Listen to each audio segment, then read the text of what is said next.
سارے سخن ہمارے کا ٹکڑا منتخب کیا، وہی ان کی وہ کتاب کا نام ہے۔ مگر کیا ہوا کہ جب وہ پاکستان تشریف لائے اور ان کی یہاں سے کلیات چھپی، انہوں نے اس کا نام نسخہ ہائے وفا رکھ دیا۔ وہ ان کے دل کو اچھا لگتا تھا۔ پہلے بھی غالب کی بعض ترکیبیں انہوں نے اپنے مجموعے میں رکھی، دست تہ سنگ بھی اور نقش فریادی بھی کم و بیش غالب سے مستعار تھا۔ اور پھر یہ ان کی ساری کتابیں، نقش فریادی اور دست صبا اور زندہ نامہ اور دست تہ سنگ اور سر وادی سینہ، شام شہریاراں، اور اس کے بعد کلیات ان کی سارے سخن ہمارے، نسخہ ہائے وفا، غبار ایام، جتنے پاکستان میں ادب سے دلچسپی رکھنے والے لوگ ہیں، شاید ہی ایسا کوئی گھر ہوگا جہاں یہ کتابیں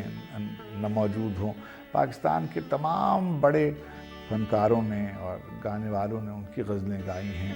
اور آپ دیکھیے کہ جو بھی آپ موسیقی کا کوئی کانسرٹ دیکھتے ہیں تو اس میں اقبال بانو صاحبہ ہوں یا فریدہ خانم ہوں یا ٹینا ثانی ہوں یا جس زمانے میں میری اسد صاحب آتے تھے، فیض صاحب کی غزلوں اور نظموں کے بغیر کوئی اور نہیں ہوتا سلسلہ۔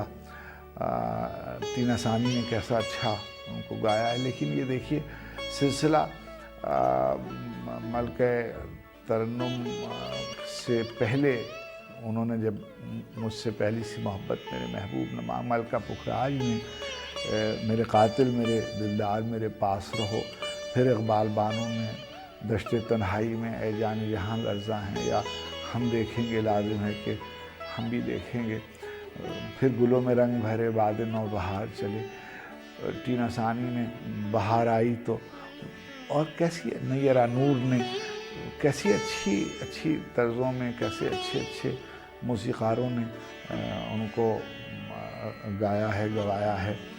پھر تحت اللفظ میں ضیاء محی الدین صاحب نے کیسا اچھا فیض کو پڑھا ہے۔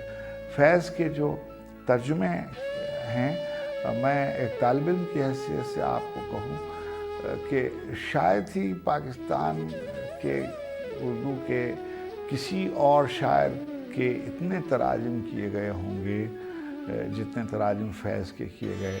آپ دیکھیے سامنے ہے سب آپ کے، وکٹر کیرن کا ترجمہ ہے، مشتاق کا ترجمہ ہے اسکینڈینیویا سے، پھر محمود جمال نے، اور فردوس علی نے، اور اوپر امریکہ میں کیرولین کائزر نے، اور نیومی لیزرڈ نے، پاکستان میں داؤد کمال نے، اور خالد حسن کا بھی نام آتا ہے، اور محبوب الحق صاحب نے، اور اعجاز نے وہاں امریکہ میں، حفظ الکبیر قریشی نے کینیڈا میں بہت اچھے ترجمے کیے ہیں۔ روس میں مریم سلگانک اور ریما کازاکاوا، ووزنیزنسکی، یفتوشنکو نے بہت اچھا ان پہ کام کیا ہے۔ پھر ہماری دوست ڈاکٹر لدمیلا وسیلیوا نے ان پر کمال کی کتاب ان کی سوانح پر لکھی، اور اس کا اردو ترجمہ اسامہ فاروقی نے اور لدمیلا نے کیا ہے۔ اشفاق حسین نے 4 کتابیں کینیڈا میں رہتے ہیں فیض پر کی، حبیب عنبر دست اور فیض کے مغربی حوالے اور فیض کی شخصیت اور فن پر سب سے پہلی کتاب بھی اشفاق کی ہے۔ اور اشفاق نے اکادمی ادبیات پاکستان کے لیے معماران ادب میں بھی جو کتاب جس سے میں نے بھی حوالہ دیا انہوں نے لکھی۔ پھر ایوب مرزا صاحب کی دونوں کتابیں ہم کے ٹھہرے اجنبی، اور پھر فتح محمد ملک صاحب نے فیض صاحب کی شاعری پر لکھا۔ بہت اچھا فیض صاحب پر ڈاکٹر آفتاب احمد نے لکھا، اور خاکہ بھی بہت اچھا لکھا۔ ان کے فن پر تجزیاتی کام بھی آفتاب بھائی نے بہت اچھا کیا۔ بزرگوں میں بھی شاید ہی کوئی نقاد ہوگا ایسا جس نے تفصیل سے فیض صاحب کے بارے میں نہ لکھا ہو۔ فیض ہماری زندگی کے، تہذیبی زندگی کے نمایاں ترین آدمی تھے، اور میں یہ سمجھتا ہوں کہ پاکستانی ادب کی اور اردو ادب کی شناخت، اعتبار اور وقار فیض صاحب کے دم قدم سے قائم تھی اور قائم رہے گی۔ فیض کی عظمت کا سراغ آپ لگانے لگیں اور اس کے راستے پہ جائیں، پیچھے کی طرف دیکھیں تو آپ کو نقش فریادی میں واضح نقوش نظر آتے ہیں ان کے تخلیقی وجود کے کہ جو مائل پرواز تھا۔ ان کی نظمیں دیکھیے، تنہائی، پھر کوئی آیا دل زار، نہیں کوئی نہیں، راہ رو ہوگا کہیں اور چلا جائے گا، ڈھل چکی رات بکھرنے لگا تاروں کا غبار، لڑکھڑانے لگے ایوانوں میں خوابیدہ چراغ، سو گئی راستہ تک تک کے ہر ایک راہ گزار، اجنبی خاک نے دھندلا دیے قدموں کے سراغ، گل کرو شمعیں بڑھا دو مومینا و عیاق، اپنے بے خواب کواڑوں کو مقفل کر لو، اب یہاں کوئی نہیں آئے گا۔ اسی فضا میں آپ ان کی ایک اور نظم دیکھیے، چند روز اور میری جان، فقط چند ہی روز ظلم کی چھاؤں میں دم لینے پہ مجبور ہیں ہم، اور کچھ دیر ستم سہ لیں، تڑپ رہیں رو لیں، اپنے اجداد کی میراث ہے معذور ہیں ہم، جسم پر قید ہے جذبات پہ زنجیریں ہیں، فکر محبوس ہے گفتار پر تعزیریں ہیں، اپنی ہمت ہے کہ ہم پھر بھی جیے جاتے ہیں، زندگی کیا کسی مفلس کی قبا ہے جس میں ہر گھڑی درد کے پیوند لگے جاتے ہیں، لیکن اب ظلم کی میعاد کے دن تھوڑے ہیں، ایک ذرا صبر کے فریاد کے دن تھوڑے ہیں، عرصہ دہر کی جھلسی ہوئی ویرانی میں ہم کو رہنا ہے پر یوں ہی تو نہیں رہنا ہے، عرصہ دہر کی جھلسی ہوئی ویرانی میں ہم کو رہنا ہے پر یوں ہی تو نہیں رہنا ہے، اجنبی ہاتھوں کا بے نام گراں بار ستم آج سہنا ہے، ہمیشہ تو نہیں سہنا ہے، یہ تیرے حسن سے لپٹی ہوئی آلام کی گرد، اپنی دو روزہ جوانی کی شکستوں کا شمار، چاندنی راتوں کا بیکار دہکتا ہوا درد، دل کی بے سود تڑپ، جسم کی مایوس پکار، چند روز اور میری جان، فقط چند ہی روز۔ دست صبا کی ایک نظم ہے جو بہت مشہور ہے، بہت پڑھی جاتی ہے، نثار میں تیری گلیوں کے وطن کے جہاں چلی ہے رسم کے کوئی نہ سر اٹھا کے چلے، جو کوئی چاہنے والا طواف کو نکلے نظر چرا کے چلے، جسم و جاں بچا کے چلے، اہل دل کے لیے اب یہ ظلم بست و کشاد کہ سنگ و خشت مقید ہیں اور سگ آزاد، بہت ہے ظلم کہ دست بہانہ جو کے لیے، جو چند اہل جنوں تیرے نام لیوا ہیں، بنے ہیں اہل ہوس مدعی بھی منصف بھی، کسے وکیل کریں کس سے منصفی چاہیں، مگر گزارنے والوں کے دن گزرتے ہیں تیرے فراق میں، یوں صبح شام کرتے ہیں بجھا، یہ روزن زندہ تو دل یہ سمجھا ہے کہ تیری مانگ ستاروں سے بھر گئی ہوگی، چمک اٹھے ہیں سلاسل تو ہم نے جانا ہے کہ اب سحر تیرے رخ پر بکھر گئی ہوگی، غرض تصور شام و سحر میں جیتے ہیں، گرفتے سائے دیوار و در میں جیتے ہیں، یوں ہی ہمیشہ الجھتی رہی ہے ظلم سے خلق، نہ ان کی رسم نئی ہے نہ اپنی ریت نئی، یوں ہی ہمیشہ کھلائے ہیں ہم نے آگ میں پھول، نہ ان کی ہار نئی ہے نہ اپنی جیت نئی، اسی سبب سے فلک کا گلہ نہیں کرتے، تیرے فراق میں ہم دل برا نہیں کرتے، گر آج تجھ سے جدا ہیں تو کل بہم ہوں گے، یہ رات بھر کی جدائی تو کوئی بات نہیں، گر آج اوج پہ ہے طالع رقیب تو کیا، یہ 4 دن کی خدائی تو کوئی بات نہیں، جو تجھ سے عہد وفا استوار رکھتے ہیں، علاج گردش لیل و نہار رکھتے ہیں۔ زندہ نامے میں ایک بہت بڑی نظم جو عالمی سطح کے ایک سانحے سے متاثر ہو کے لکھی گئی، ہم جو تاریک راہوں میں مارے گئے، تیرے ہونٹوں کی پھولوں کی چاہت میں ہم دار کی خشک ٹہنی پر وارے گئے، تیرے ہاتھوں کی شمعوں کی حسرت میں ہم نیم تاریک راہوں میں مارے گئے، سولیوں پر ہمارے لبوں سے پرے تیرے ہونٹوں کی لالی لپکتی رہی، تیرے زلفوں کی مستی برستی رہی، تیرے ہاتھوں کی چاندی دمکتی رہی، جب گھلی تیری راہوں میں شام ستم ہم چلے آئے، لائے جہاں تک قدم لب پہ حرف غزل، دل میں قندیل غم، اپنا غم تھا گواہی تیرے حسن کی، دیکھ قائم رہے اس گواہی پہ ہم جو تاریک راہوں میں مارے گئے، نارسائی اگر اپنی تقدیر تھی تیری الفت تو اپنی ہی تدبیر تھی، کس سے شکوہ کریں؟ نارسائی اگر اپنی تقدیر تھی تیری الفت تو اپنی ہی تدبیر تھی، کس کو شکوہ ہے گر شوق کے سلسلے ہجر کی قتل گاہوں سے سب جا ملے۔ قتل گاہوں سے چن کر ہمارے علم اور نکلیں گے اس شاخ کے قافلے۔ قتل گاہوں سے چن کر ہمارے علم اور نکلیں گے اس شاخ کے قافلے، جن کی راہ طلب سے ہمارے قدم مختصر کر چلے درد کے فاصلے، کر چلے جن کی خاطر جہانگیر ہم، جاں گنوا کر تیری دلبری کا بھرم، ہم جو تاریک راہوں میں مارے گئے۔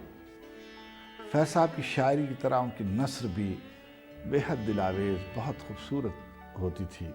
جب ان کو ماسکو سے بین الاقوامی لینن انعام دیا گیا تو وہاں انہوں نے اردو میں بہت ہی خوبصورت تقریر کی۔ اس کا ایک پیرا آپ کو سناؤں جو نظم کے کسی بندی کی طرح خوبصورت ہے۔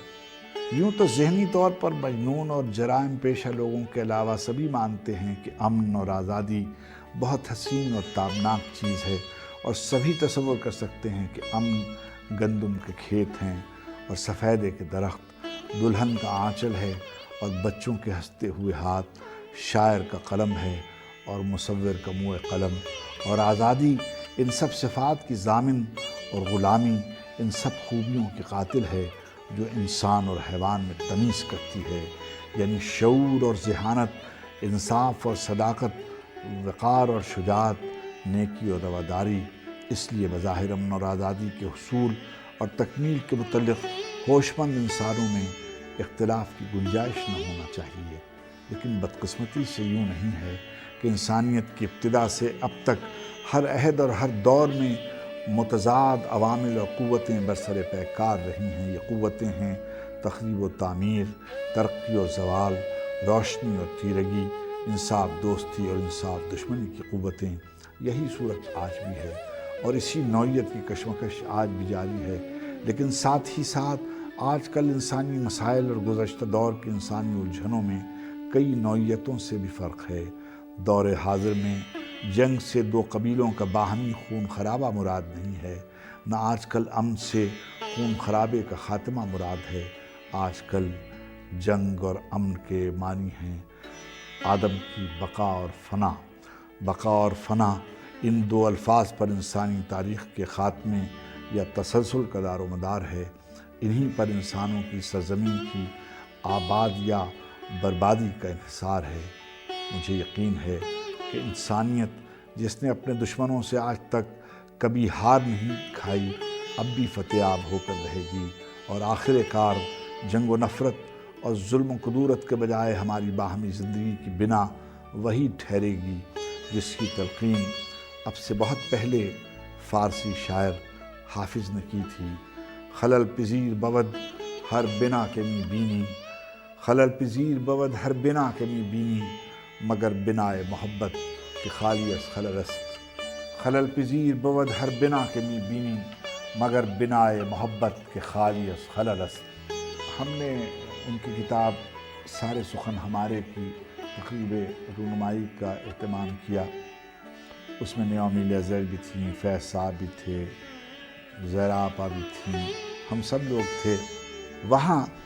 فیض صاحب نے خود ایک نہایت اعلیٰ درجے کی تحریر پڑھی، اور اس میں انہوں نے کہا کہ میں آج یہ بتاتا ہوں کہ کیسے نظم بنتی ہے، اور اس میں انہوں نے یہ کہا کہ جس زمانے میں میں جیل میں تھا تو میرے دانت میں تکلیف ہوئی، اور میں نے کہا کہ میں جانا چاہتا ہوں اپنے ڈینٹسٹ کے پاس، مگر اتفاق سے اس دن وہاں کوئی موٹر موجود نہیں تھی، چنانچہ ایک تانگے پر بٹھا کر ان کو جیل سے اور ڈاکٹر کے ہاں لے جایا گیا۔ لاہور میں اس زمانے میں وہ تھے، تو جب وہ جا رہے تھے تو لوگوں نے ان کو پہچان لیا، چنانچہ ہجوم جو تھا وہ بڑھتا جاتا تھا، اور جیسے جیسے لوگ شامل ہوتے جاتے تھے۔ اور فیصلہ فرماتے ہیں کہ اسی دور جب میں نے محسوس کیا کہ میرے اندر کوئی آہنگ پیدا ہو رہا ہے اور ایک لے بن رہی ہے، اور اس لے میں مسحور ہوتا چلا گیا، اور وہیں ایک تخلیقی صورت پیدا ہوئی۔ تو کتنی مسٹیریس ہوتی ہے کریٹو پروسیس، اس کا اندازہ نہیں ہوتا۔ اور فیض صاحب فرماتے ہیں کہ جس وقت وہ واپس اسپتال ڈاکٹر کے ہاں سے جیل واپس آئے تو اس وقت ان کی وہ نظم جو تھی وہ اپنی تکمیل کے مرحلے طے کر رہی تھی۔ آج بازار میں پا بجولاں چلو، چشم نم جان شوریدہ کافی نہیں، چشم نم جان شوریدہ کافی نہیں، تہمت عشق پوشیدہ کافی نہیں۔ آج بازار میں پا بجولاں چلو، دست افشاں چلو، مست و رقصاں چلو، خاک برسر چلو، بداماں چلو، راہ تکتا ہے سب شہر جاماں چلو۔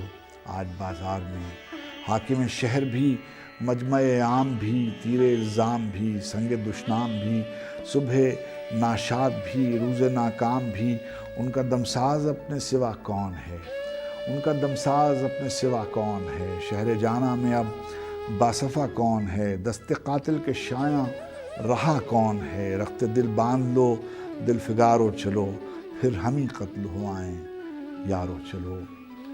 ایک عجیب بات لدمیلا وسیلیوا نے کہی کہ فیض صاحب کی تمام رومانوی اور عشقیہ شاعری جو ہے وہ یا تو جیل میں ہوئی ہے اور یا ماسکو میں ہوئی ہے۔ اردو شاعری میں کسی اور شاعر کو اللہ کی طرف سے اتنا نغمہ، اتنا آہنگ کا تنوع، اتنی مٹھاس، ایسی نرمی نہیں عطا کی گئی تھی جو فیض کو عطا کی گئی تھی۔ ہم سب دعا مانگتے ہیں، دعا ہماری آرزو کی ایک صورت ہوتی ہے، ہماری امید، ہماری خواہش، ہماری تمنا ہماری دعا کے لفظوں میں ڈھل جاتی ہے۔ فیض نے بھی بہت خلوص کے ساتھ اپنی طرف سے، ہم سب کی طرف سے دعا مانگی تھی۔ آئیے ہاتھ اٹھائیں ہم بھی، آئیے ہاتھ اٹھائیں ہم بھی، ہم جنہیں رسم دعا یاد نہیں، ہم جنہیں سوز محبت کے سوا کوئی بت، کوئی خدا یاد نہیں۔ آئیے عرض گزاریں کہ نگار ہستی زہر امروز میں شیرینی فردہ بھر دے۔ وہ جنہیں تاب گراں باری ایام نہیں، ان کی پلکوں پر شب و روز کو ہلکا کر دے۔ جن کی آنکھوں کو رخ صبح کا یارہ بھی نہیں، ان کی راتوں میں کوئی شمع منور کر دے۔ جن کے قدموں کو کسی راہ کا سہارا بھی نہیں، ان کی نظروں پہ کوئی راہ اجاگر کر دے۔ جن کا دین پیروی کذب و ریا ہے، ان کو ہمت کفر ملے، جرأت تحقیق ملے۔ جن کے سر منتظر تیغ جفا ہیں، ان کو دست قاتل کو جھٹک دینے کی توفیق ملے۔ جن کا دین پیروی کذب و ریا ہے، ان کو ہمت کفر ملے، جرأت تحقیق ملے۔ جن کے سر منتظر تیغ جفا ہیں، ان کو دست قاتل کو جھٹک دینے کی توفیق ملے۔ عشق کا سر نہاں جان تپاں ہے جس سے، عشق کا سر نہاں جان تپاں ہے جس سے، آج اقرار کریں اور تپش مٹ جائے۔ حرف حق دل میں کھٹکتا ہے جو کانٹے کی طرح، آج اظہار کریں اور خلش مٹ جائے۔ آئیے ہاتھ اٹھائیں ہم بھی، ہم جنہیں رسم دعا یاد